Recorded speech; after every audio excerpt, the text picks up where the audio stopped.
கிரந்தமா இருக்குமானால் எல்லா கிரந்தங்களுக்கும் முன்னாடி ஏற்பட்ட கிரந்தம் ஆதிசங்கரர் சொன்னேன். ஆதிசங்கருக்கும் வழிகாட்டியான ஒரு வேதாந்தி உண்டு. யாரு? வேதவியாசர். அந்த வேதவியாசரே மகாபாரதத்தை எழுதும்பொழுது ராமாயணத்தை படிச்சதுனால்தான் தான் எழுதுறேன்னே சொல்றார். மகாபாரதங்கிற இதிகாசத்தை வேதவியாசருக்கு மார்க்கதரிசியாக வால்மீகி ராமாயணம் இருந்தது. அப்படின்னா ஆதி காவியம். அதுக்கு முன்னாடி இருந்ததெல்லாம் தர்மசாஸ்திரம் தான்.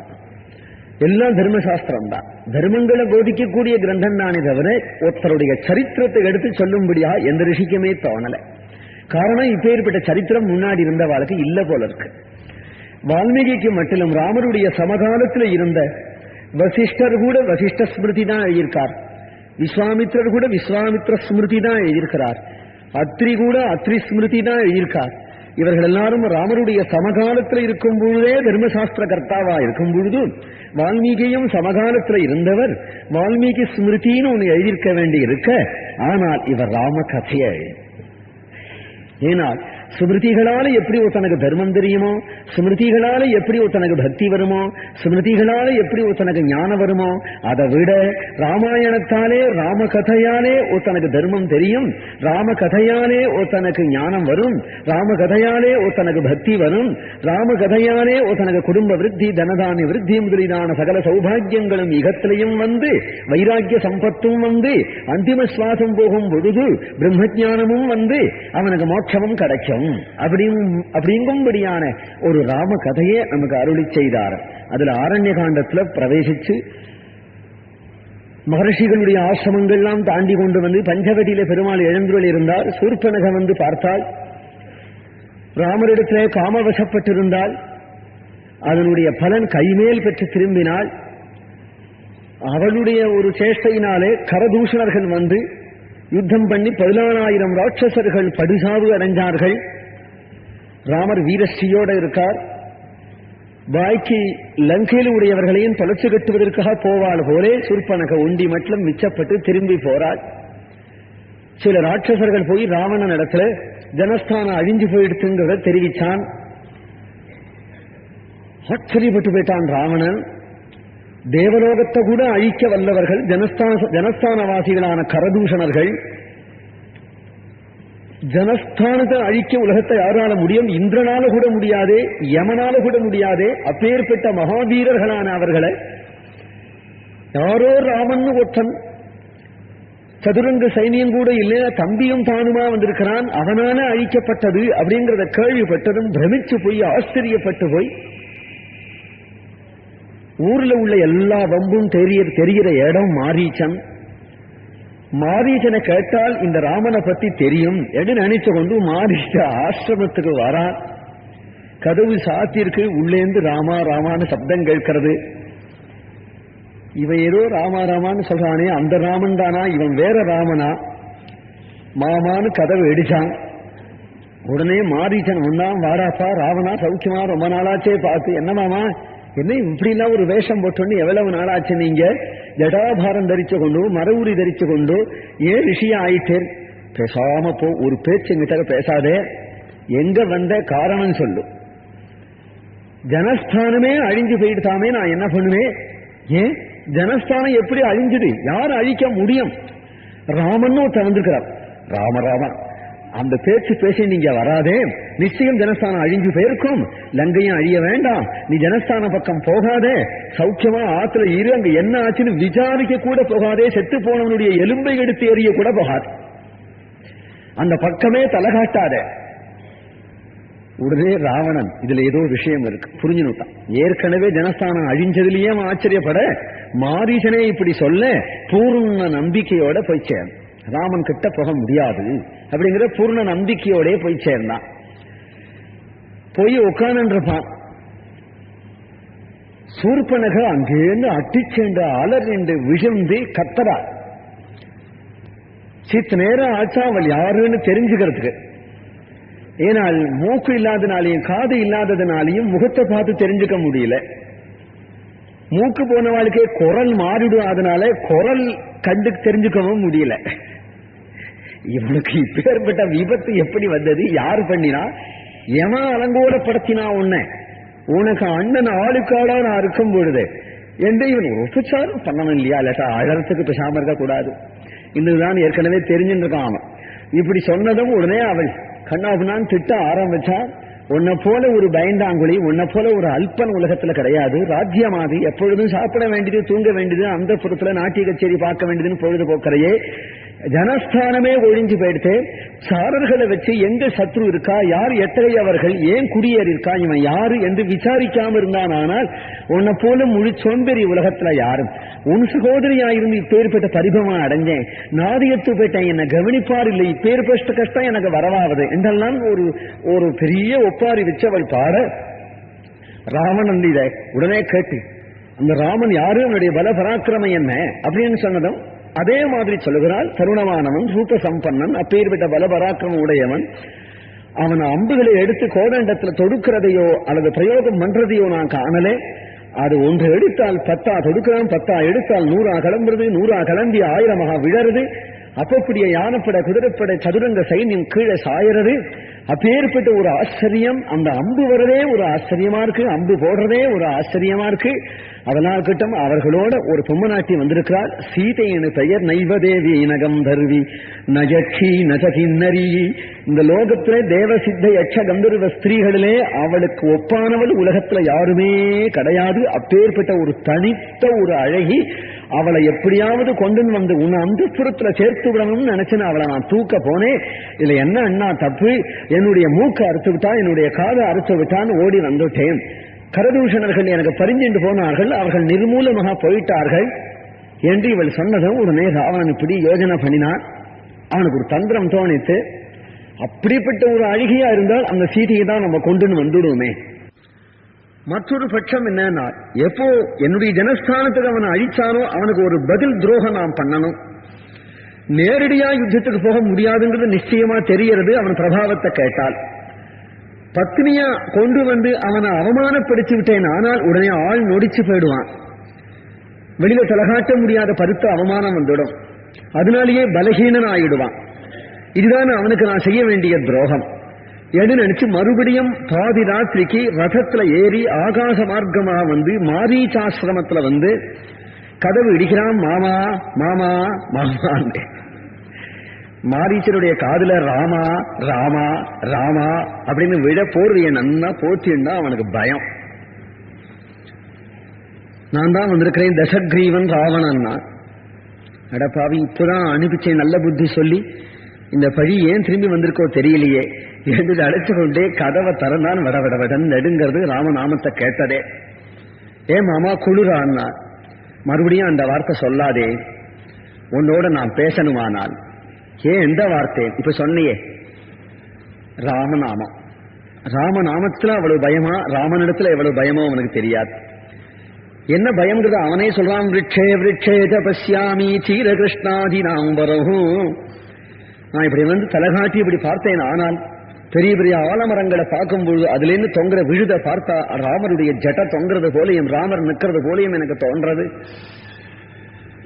பயந்து உள்ள போய் படுத்து கொண்டு சரிதான் தூங்கி படுவோம் பேசாம என்று நினைச்சிட்டு தூங்கினா. திருஷ்டுவா சப்பனகதம் ராமம் உத்ரமாமி விசேதனா. எவ்வளவோ ராமாயணம் படிக்கிறா, எவ்வளவோ ஜபம் பண்றா, ராமர் கோவிலுக்கு போறா, ராமர் தான் இஷ்ட தெய்வம்ங்கிறா.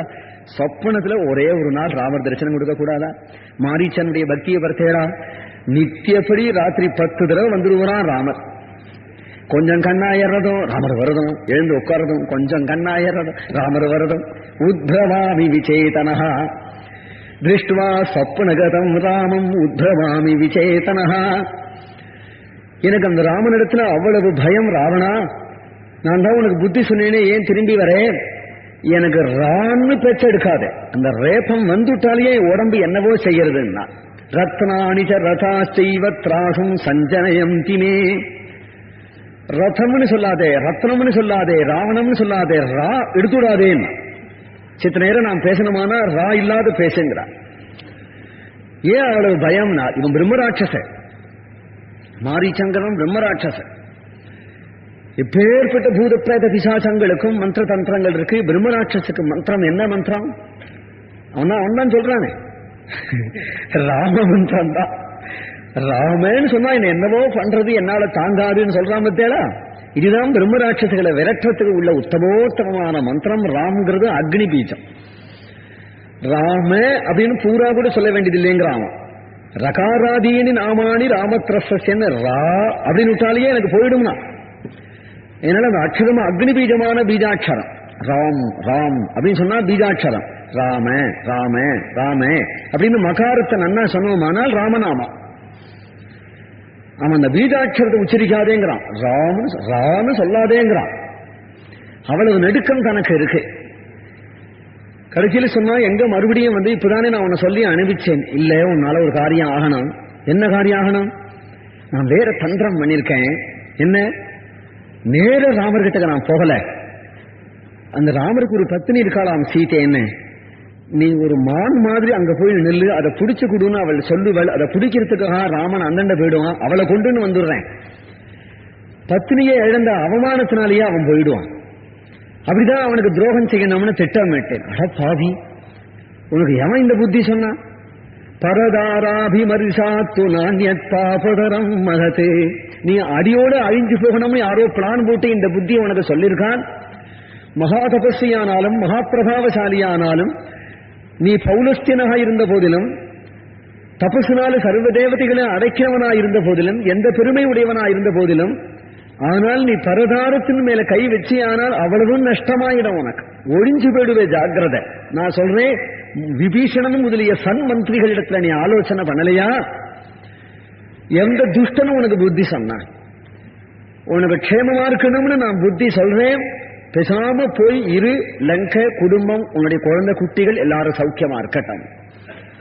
இப்படி திரும்பினான் மாரீச்சா, உன்னிடத்துல நான் புத்தி கேட்க வரல, நீ உபதேசம் பண்றதுக்கு. இப்ப கிளம்புறையா இல்லட்டா வெட்டி போடுவேன். துஷ்டனிவன். மாரீச்சன் துக்கப்பட்டான். இவனுடைய பாபத்தினால நான் அழிய வேண்டேன் என்று நினைத்து கொண்டே பின்னாடி புறப்பட்டான். ராமாசிரமத்திலே வாசல்ல அழகான மான் வந்து நிற்கிறது. அது தங்கத்தினால செய்யப்பட்டது. வெள்ளி குப்பி போடப்பட்டது. மரகத கோமேதக வைடூரிய புள்ளி வைக்கப்பட்டது. பொம்மை மாதிரி இருக்கு. ஆனா நாக்க நீட்டுறது, கண்ணை சிமிட்டுறது, புல்லு மேயர். இத சீதாதேவி பார்த்ததும் ஆச்சரியப்பட்டு, இப்படி எல்லாம் ஒரு விசித்திரம் ஒரு கால் காட்டில் இருக்கலாம். இப்படி திரும்பினால் ஆகச்சாகச்ச சீக்கிரம் வையாரிய புத்திர சகானுஜகாகா. ராமரை கூப்பிட்டால் சீக்கிரம் வாருங்க, சீக்கிரம் வாருங்க, அழகான ஒரு மான் வந்திருக்கு. ராமன் ஓடி வந்து இப்படி பார்க்கிறார். ராமருக்கே ஆச்சரியமா இருக்கு. இப்படி ஒரு மானா பார்த்தா நன்னா தெரிகிறது. வெள்ளி மான், தங்கமான், ஆனா ஓடி வரதே என்று பார்த்துட்டே இருக்கிறார். உடனே சீதை சொல்றார், இதை நம்ம பிடிச்சு விடலாம். ஆச்சு வனவாசம் பூர்த்தி ஆகி ஊருக்கு போறோம் இல்லையா, கௌசல்ய அம்மாவுக்கு கொண்டு கொடுப்பேன். அபூர்வமான பொருள் காட்டிலேன்னு கொண்டு வந்தேன் என்று கௌசல்ய அம்மாவுக்கு அந்தப்புறத்துல அம்மாவுக்கு கொண்டு கொடுப்பேன். இதை பிடிச்சு விடலாம். ராமரும் பிடிச்சு விடலாமோன்னு பார்க்கிறார். லட்சுமண சுவாமி எங்கேயோ காய்கிழங்கு கொண்டு வருவதற்காக போனவர், காய்கிழங்கு வெட்டி கொண்டு அப்படி வர்றவர் சமயம் ஆயிடுத்து வந்துட்டார். அண்ணாவும் மண்ணியும் ஏதோ ஆச்சரியமா பார்த்துட்டு இருக்கிறத பார்த்து, என்ன பார்க்கிறேன் லட்சுமணா, அது ஒரு மான பர்த்தியா? இந்த மான பார்க்கிறார். அண்ணா, இதை பார்க்க கூடாது, உள்ள போயிடலாம், வா, இந்த உள்ள போங்க, நீங்க பார்க்க மண்ணி அழிச்சுன்னு உள்ள போங்க. ஏ மாயைஷாகி ந சம்சயா ஏவம் ரத்ன விசித்ரோஹி மிருகோ நாஸ்தி மிருகோ நிருபாம். இது மாதிரி ரத்ன விசித்திரமான மான் உண்டா? இது மாயதான், உங்களுக்கு தெரியாதோ? ஜகத்யாம் ஜெகதீநாதா, உலகத்தில் ஒரு புழுபூச்சிலிருந்து பிரம்மாவரில் எல்லாம் உங்களுடைய படைப்பு தானே. ஜெகதீநாதனான உங்களுக்கு உங்க படைப்புக்கு உட்படாத ஒரு சிருஷ்டியா இதை வேடிக்கை பார்த்துட்டு கேளேன். லட்சுமணா, மாரீச்சனா இருந்தா எனக்கு பயமோ? மாயா மாரீச்சனா இருந்தால் இந்த மானை அடிச்சு போட்டுட்டு வரேன், மானா இருந்தா பிடிச்சுட்டு வரேன். ஆசைப்பட்டு ஒண்ணு வேணும்னு சீதை கேட்ட பிறகு இனிமேல் அதை சம்பாதிச்சு கொடுக்காத ஒரு புருஷனா நான் இருப்பேன். ஆனால் இவளை ஜாக்கிரதையா பார்த்துக்கோ. ராட்சசாலிடத்துல நம்ம விரோதம் பண்ணின்றப்போம், ராட்சசர்கள் வஞ்சகர்கள், அதனாலே பிராட்டியை விட்டு நகராதேன். அஸ்யாமாயத்தமஸ்மாகம், நம்முடைய சர்வமும் இவள் கையில இருக்கு, இவளை பார்த்துக்கள், இதோ வந்துட்டேன் என்று புறப்படுறார். தடுக்க முடியலே லட்சுமணனால. ஒரு கால் தனக்கே தெரியலன்னா பொறுத்தியார் சொன்னதை கேட்கலாம் அப்படின்னு சொல்லுவா. பொறுத்தியார் சொல்லியும் கேட்கலையேன்னு கம்பராமாயணத்துல அங்கலாய்க்க. மந்திரத்திலையோன் சொன்ன மாய்மொழி நீ மனதிற்கொள்ளான் சந்திரற்குவமை சார்ந்தவதனத்தாள் சலத்தை நோக்கி சிந்துரப்பவள செவ்வாய் முருவலன் சிகரச் செவ்வி சுந்தரத் தோழினான் மானினை தொடரலுற்றான். மெனகட்டு சொல்றானே ஒருத்தன், அண்ணா வேண்டாம் அப்படின்னு சொல்றானே, அத காதுல வாங்கியிருக்க கூடாதா? கம்பநாட்டாழ்வான் அவர் அப்படியே ஆழ்ந்த ராமகுணத்திலனா பாடுறார். அதனால இந்த பாசுரத்தில் அவர் அழறது மாதிரி தோன்று, கேட்டிருக்க கூடாதா அப்படின்னு சொல்றது மாதிரி தோன்று. அப்படியே போனார், பிராட்டினுடைய முகோல்லாசத்தை பார்த்து ஓடினார். அப்படி என்ன முகோல்லாசம்? சந்திரர்க்கு உவமை சான்ற வதனத்தாள் சலத்தை நோக்கி. சாமானிய கவியா இருந்தா சந்திரனை போன்ற முகம் உடையவள் அப்படின்னு சொல்லுவார். மகாகவியா இருக்கிறதுனால சந்திரர்க்கு உவமை சார்ந்த வதனத்தாள் அப்படின்னு ரமானநாபம் நவகுங்குமாருணம் அப்படின்னார் ஸ்ரீசுகர். இவள் முகம் போல இருக்காம் சந்திரன், சந்திரன் போல இவ முகம் இருக்குன்னு சொல்லாம சந்திரர்க்கு உவமை சார்ந்த வதனத்தாள். இந்த மானப்பாட்டு எவ்வளவு சந்தோஷப்படுறாள். சலத்தை நோக்கி, சலம்னா சபலம், சபலங்கிறது அல்ப ஆசை, அல்ப ஆசை. இந்த இடத்துல என்ன பாவம் வச்சிருக்கிறான் கம்பன் அப்படின்னா, சலத்தை நோக்கி இவள் என்ன ஒரு பேராசைப்பட்டாளா, எனக்கு வாக்கப்பட்ட நாளா, கணவனாகிய நான் இவளுக்கு எல்லாம் சாதிச்சு கொடுப்பேனே, ஆனால் அவள் என்னை பார்க்கும் பொழுது கோசல நாட்டிலே பாதி சொத்து கேளுங்கள் என்று அன்றைக்கு எனக்கு புத்தி சொல்லித்தரல, இல்ல அங்கேருந்து வரும் பொழுது நம்ம நாட்டுல பாதி கொடுங்கள் அப்படின்னு கேட்கல, இல்லை நான் பித்ரா நான் கொண்டு வந்த சீதனங்கள் எல்லாம் தனியா எடுத்து போட சொல்லுங்கள், அதெல்லாம் எடுத்துன்னு நம்ம போய் தனி கொடுத்தனம் தேடலாம் என்று சொல்லுவேன். அதுபோல நான் கொண்டு வந்த ஜனக மகாராஜன் வெறுமணியா அனுப்பிச்சிருந்தான், அந்த சொத்துக்கள் நான் கொண்டு வாருங்கள், அந்த நகையை கொண்டு வா, அந்த பணத்தை கொண்டு வான்னு ஆசைப்படல. கிளம்பும்போது கண்ணை கசக்கினாள், ஆனால் கூட வருவேன் என்று அழுதாலே தவிர தங்க இடம் வேணும் அப்படின்னு சொல்லல. பின்னாடி வந்த இந்த 12 வருஷ வாழ்க்கையில இவள் காட்டுல அலையும் பொழுது ஒரு நாள் வெள்ளிக்கிழமை எண்ணெய் தேய்ச்சுக்கணும், எண்ணெய் இல்லை அப்படின்னு சொல்லல, ஒரு நாள் நல்ல புடவை இல்லைன்னு சொல்லல, ஒரு நாள் நல்ல ஆகாரம் இல்லைன்னு சொல்லல, தன் வாயால பவழவாயால திறந்து கணவனாகி என்னிடத்துல ஒன்று கேட்பளா என்று நான் ஏங்கி கிடக்கும் பொழுது என்னிடத்திலே அவள் கேட்டது ஒரு அல்பமான். வாக்கப்பட்ட நாளா அவள் கேட்டது ஒரு அல்பமான். இது கூட சம்பாதிச்சு கொடுக்க முடியாத ஒரு புருஷனா, இதை நான் சம்பாதிச்சு கொடுப்பேன் அப்படின்னு புறப்படுறாராம். எதையும் சம்பாதிக்க வல்லவர் லட்சுமணர், அவர் தான் போற வழக்கம். ஏன் அவர் போகக்கூடாது இப்போ அப்படின்னு கேட்டால், பெருமாளுக்கும் பிராட்டிக்குமான பொருள் எது உண்டோ அதைத்தான் அவர் சம்பாதிச்சுன்னு வந்தா பெற்று போலாம் சீதை. சீதைக்கு மட்டிலும் உள்ள பொருளா இருந்து ஒரு பூவா இருந்தா கூட பெருமாள் கொண்டு வந்தா தான் வாங்கி பறை தவிர அவ கொண்டு வந்தா எடுத்துக்க மாட்டாளாம். இது அயோத்தியா காண்டத்திலே சொல்லிவிட்டாள் பிராட்டியே. எதுவும் உன்னால கொடுக்கப்படணும் அப்படின்னு ராமரை பார்த்து சொல்றாள். அந்த ஹிருதயம் தெரிஞ்சதுனால பெருமாள் தானே புறப்படுறார். இப்படி திரும்பி போகும் பொழுது எப்பேற்பட்ட காரியம் சாதிக்க போறார், மான பிடிக்க போறார். இப்ப இவரை பத்தி சொல்ல வேண்டியது எதுனால் சுந்தர தோழினான் என்று ராமருடைய புஜத்தை சொல்லணும். அதை முக்கியமா இப்ப சொல்லல. உடனே சிந்துரப்பவள செவ்வாய் முருவலன் புறப்பட்டுட்டார். இவர் சீதா வாசல் நிற்கிறார். 10 தப்படி ஓடி வில்லும் கையுமா 10 தப்படி ஓடி அப்படி திரும்பி சீதையை பார்த்து ஒரு சிரிப்பு சிரிச்சு விட்டு ஓடுறார். தாம்பூலம் போட்டுக்க வேண்டிய அவசியம் இல்லாதபடியே சிவந்த உதடு, முத்தான வரிசை பற்கள், அப்படி நின்று சிரிக்கும் பொழுது நீ ஆசைப்பட்ட மான கொண்டு வருவேன் அப்படிங்கிற தோரணையில சிரிச்சார். ஆனால் இதுதான் கடைசி காட்சி அவளுக்கு. அசோகவனத்துல அந்த முகத்தை பார்ப்பேனா அப்படின்னு அலறி அப்புறம் சில மாசங்கள் கழிச்சு மறுபடியும் பெருமாள் முகத்தை பார்க்கிற வரையிலும் அவளுக்கு ஒரு ஜீவனாதாரம் வேணுமானால் சிந்துரப்பவள செவ்வாய் முருவலன் என்கின்ற இந்த முக சேவனம் இது அவள் நெஞ்சில் அப்படியே தங்கியிருக்க இதைத்தான் தியானம் பண்ணேன்றது. உடனே எடுத்த ஓட்டம் இந்த மானத்தோட மான் ஓட இவர் ஓட மான் ஓட இவர் ஓட மான் ஓட அந்த மானை பிடிக்க முடியாதபடி கடைசியில இது என்ன இந்த மானை அடிச்சு விடுவோம் அப்படின்னு நினைச்ச ஒரு அம்பு தொடுத்து அந்த மான மேல போட அந்த மான் கீழே விழுந்து உடனே ராட்சச சரீரத்தோடு கூட ஹா சீதே லட்சுமணா என்ற ராமரை போல மாய குரல் கொடுத்து போயிட்டான். உடனே ராமர் ஓடி பார்த்தார், மாயா மாரீச்சன் செத்து கிடக்கான். ஆனால் இந்த பையன் சீதே லட்சுமணான் குரல் கொடுக்க காரணம் என்ன? ஏதோ வஞ்சனை நடக்கிறது என்று நினைச்சு அங்கு அவர்கள் காதல விழுந்தால் என்ன ஆவார்கள் என்று நினைச்சு அதற்குள்ள ஓடி வந்துடணும்னு அங்கேருந்து ஓடுறான். ஓடி வராதிங்க. இந்த குரல் பிராட்டி காதல விழுந்ததோ இல்லையோ வாசல இருக்கிற லட்சுமணர் இடத்துல ஓடி வந்து, லட்சுமணா கேட்டீரா, அண்ணா ஏதோ அலறார், அபயக்குரல் கொடுக்கிறார், கத்தறார், ஓடு சீக்கிரம், அண்ணாவுக்கு ஏதோ ஆபத்து, ஓடு சீக்கிரம் அப்படின்னா லட்சுமணன் அப்படியே நிற்கிறார். தன்னகாசுர கந்தர்வ தேவதானவராட்சசைகி அசைக்கியஸ்தல வைதேகி பர்த்தா சேதும் ந சம்சயகா. அண்ணாவுக்கா ஆபத்தா